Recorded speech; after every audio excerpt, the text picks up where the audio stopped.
So, Mila, what appealed to you about the idea of working with Wachowskis on Jupiter Ascending? I'm a huge sci-fi nerd, and so for me to do a sci-fi film was going to be kind of nerve-wracking because I'm such a fan of the genre. So if I was going to ever do it, I guess you go with the royalty of sci-fi. Why not go with the Wachowskis? And mind you, I didn't think that I was going to get the job. Like, I just kind of went, read the script, and was like, yeah, I love it. Partially because I was nosy and wanted to know what the script was. And then when I got the job, that was just like icing on the cake. And your character is key in this universe. I love the duality she has, from that kind of very normal, not exciting life to being pulled into like the most exciting thing ever. What can you say about Jupiter Jones? I think she's like the extreme version of reality. I mean, the truth is, when you're in your teens and 20s, you're trying to find your purpose. And you think that you're meaningless. Like, you don't really know the purpose of life or why you're here, and you try to find yourself. And then ultimately you come to your own and figure out what it is about life that you want. In her world is the exaggerated version, where ultimately she doesn't know her purpose, she doesn't know her worth. She kind of feels like she doesn't really know her place on this planet, and then ultimately finds out that her purpose is much greater than her own, and comes to it, and empowerment, and takes it and embraces it. So it's kind of just like the extreme version of, I think, what everybody can relate to. That must be a fun character to play. Yeah, it's always fun to play anybody that has a transition. And this transition starts when she meets Caine. How does he change her world? I mean, you know, she meets a very good-looking Channing Tatum with the little pointy ears. Anyways, when she meets Channing's character, I think she's just so enamored by the idea of life and actually feeling alive for the first time in her 20-some-odd years, that she's open-minded and embraces it and kind of goes along for the ride and doesn't really know what to expect, and, you know, goes along for a ride with a very good-looking Channing Tatum, which doesn't hurt. And you guys have great chemistry. How was it to work with him? I love Channing. I loved everybody in this film, from Douglas to Eddie to Channing. I think everybody was so wonderful and so great. And then you're working with the Wachowskis. How do they function? Because they write everything, direct everything, produce everything together. How does that work? They work as one brain.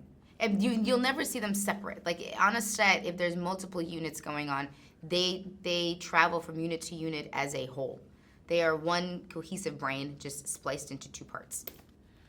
You mentioned Eddie. He plays the villain, and I thought he also delivered a great performance. He's great. Eddie's, I don't know if you've interviewed him, but he's such a sweet, brilliant human being that deserves all the success in the world, and is above and beyond just a good person, which I think is so much more meaningful than just being good at your craft. But he's great at his craft, and he's a good human being. So he's awesome.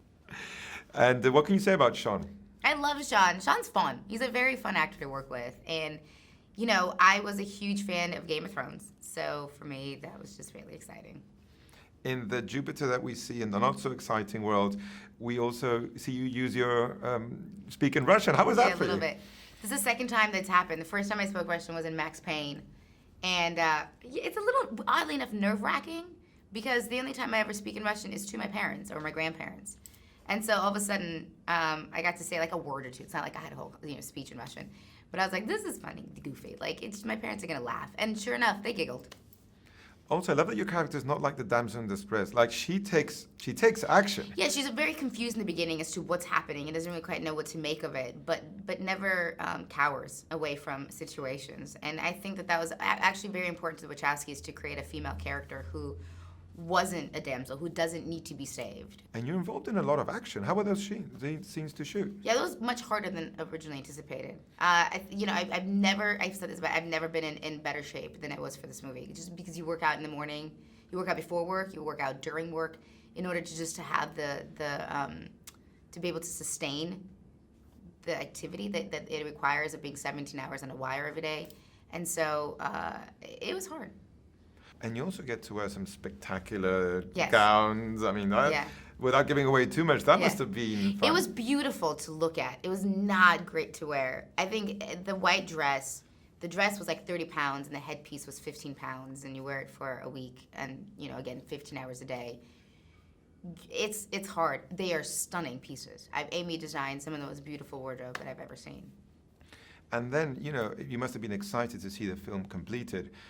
What did you think when you finally saw it on the big screen? It was great. It was so fun, and the action sequences were amazing. I mean, the great thing is, we were able to shoot outside in Chicago. So everything that you see was actually shot in the location. Maybe not in space, and maybe not in a spaceship. That it was in Chicago. But needless to say, the whole thing, all the wires, all the special effects, I mean, all the stunts I did, an exception to I couldn't hang off of a helicopter. That I could not get. Channing and I both were like, maybe we want to hang off a helicopter. And they were like, maybe not. Other than that, I had an amazing stunt double who worked endless hours to perfect every stunt that by the time I got there, was keen and perfect. But it was fun, very fun. And also, the film plays with a knowledge of destiny. Yeah. What's your feel about that? In regard to I believe in destiny? Yes. Yeah, of course I do. Why not? And it also touches something that, we also think about, which is, are we alone?